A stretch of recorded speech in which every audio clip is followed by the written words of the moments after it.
If Americans actually listened to the veterans that they claim to respect so much, their attitude would change.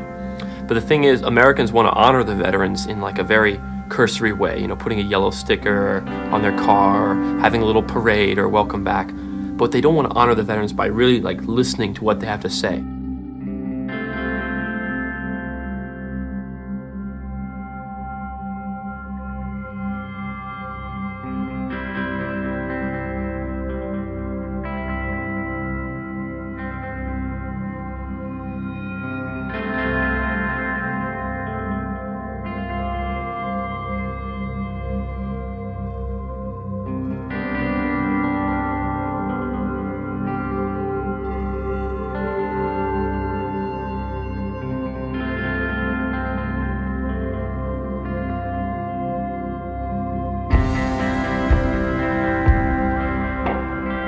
Have you ever read about the reasons they attacked us? We were not attacked because of our actions. They attack us because we've been over there. They want to kill us because of who we are and what we stand for. We're there, occupying their land, and if we think that we can do that and not have retaliation, we're kidding ourselves. But that kind of isolationism, sir, is what caused World War II.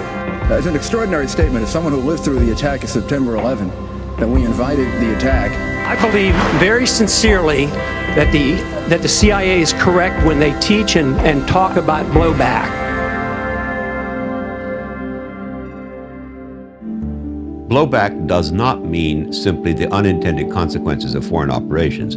It means the unintended consequences of foreign operations that were deliberately kept secret from the American public, so that when the retaliation comes, the American public is not able to put it in context, to put cause and effect together, that they come up with questions like, why do they hate us?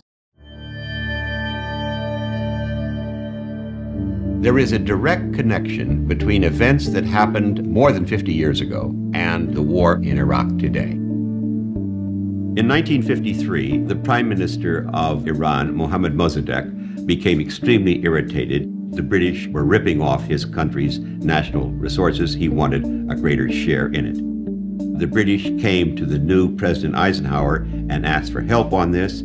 Eisenhower very conveniently declared Mossadegh to be a communist, and we then set the CIA to overthrow him. 3 days of bloody rioting culminating in a military coup. The result was we brought the Shah to power, and he created an extremely repressive regime that within 20 years had led to a revolution against him. The Ayatollah Khomeini creates a government that is violently anti-American. For Americans shot up the hills. Khomeini said, quote, I pray to God to cut the hands off all those foreign advisors. In the after-action report by the CIA on what they had done in Iran in 1953, they said, we're going to get some blowback from this. We then made a puppet out of Saddam Hussein in Iraq, who was a friend of ours. He was an asset in the CIA's computers. We did so because he was anti-Iranian. He was very fearful that the revolution in Iran would spread into his country. He therefore went to war with Iran. The war was extremely bloody, went on throughout the 1980s. Unfortunately for Saddam Hussein, he began to lose the war.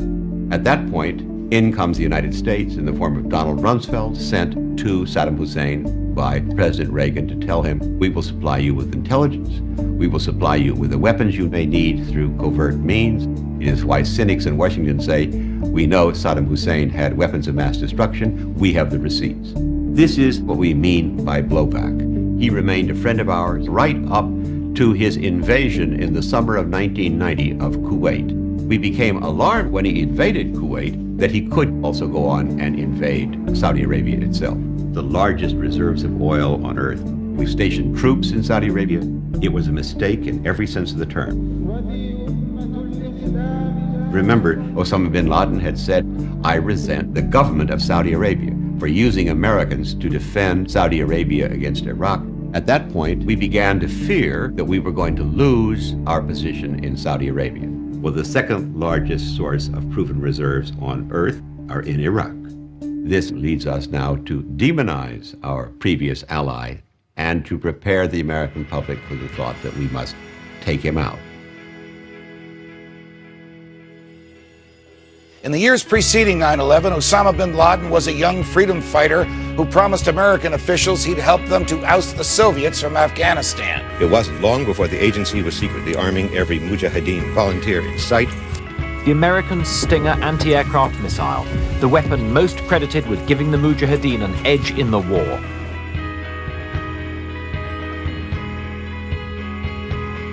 Following the defeat of the Soviets and the fall of the Berlin Wall, capitalism was triumphant and communism was gone. But in 1991, when the United States invaded Iraq for the first time, we established military bases in a land revered by Islam.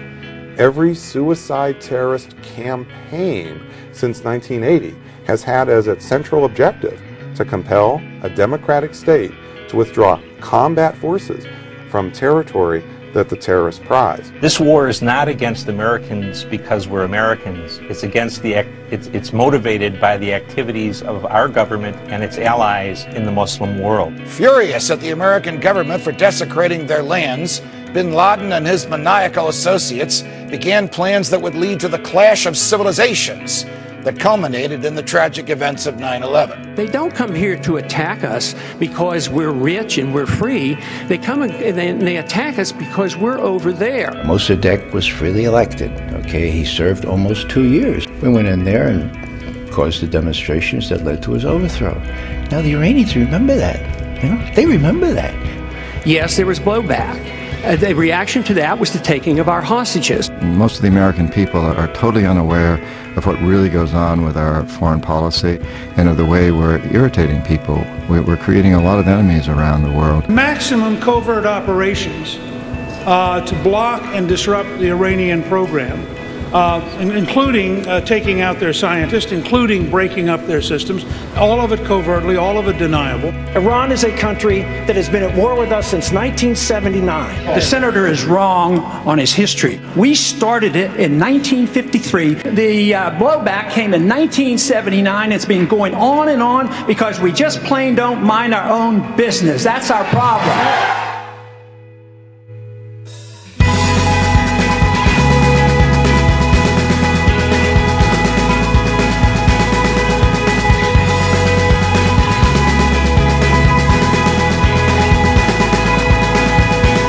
We spend $1.5 trillion overseas in wars that we don't need to be in, and we need to cut there, and then put this money back into our economy here. We would profit from getting out of most of these places.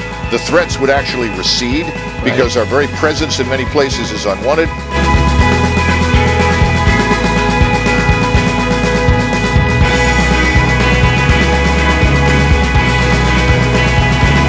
Many of the nations that we've been protecting would have to invest the money to protect themselves. I'm not a leftist, I'm a very conservative person, but I really do think we need to look at our actions. Actions promote reactions. One of the really appealing things about Ron Paul is that he understands the importance of history. He understands the importance of seeing where you're coming from. If we understood the way the world feels about us, I think we would change. We're a very compassionate people.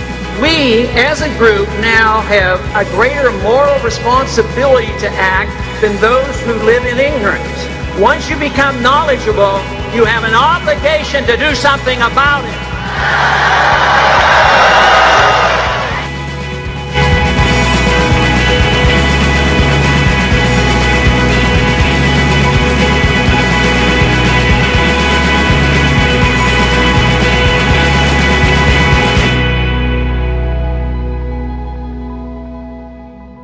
If Americans actually listened to the veterans that they claim to respect so much, their attitude would change. But the thing is, Americans want to honor the veterans in like a very cursory way, you know, putting a yellow sticker on their car, having a little parade or welcome back. But they don't want to honor the veterans by really like listening to what they have to say. When I came back, you know, after my first appointment in 2007, I was really excited to see this guy in the presidential debates by the name of Ron Paul. He talked about an idea called blowback, which was that our foreign policy has repercussions.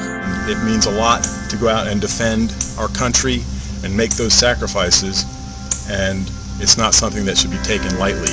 I support Ron Paul because I believe he's the only candidate with the fortitude to actually stand by the Constitution. In 1999, my desire to defend the Constitution and fight for my country motivated me to join the United States Army. In 2011, that same desire motivated me to leave the Army. And now that desire motivates me to support the only presidential candidate who will truly defend the Constitution. When you sign up for the military and you sign the dotted line, you're there to defend America and the Constitution, and Ron Paul is the only person that's been doing that for a while now. I support Ron Paul because he would take our troops out of harm's way. We only have those rights that we are willing to defend. And I think Ron Paul understands that. He has so many of us standing with him.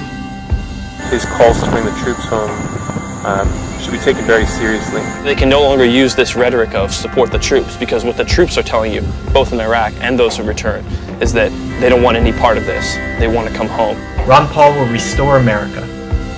He will restore the Constitution, and he will truly support the troops by bringing them home to defend this country. Our campaign got more money from the troops than all the other candidates put together.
Don't get involved in these wars and just bring our troops home.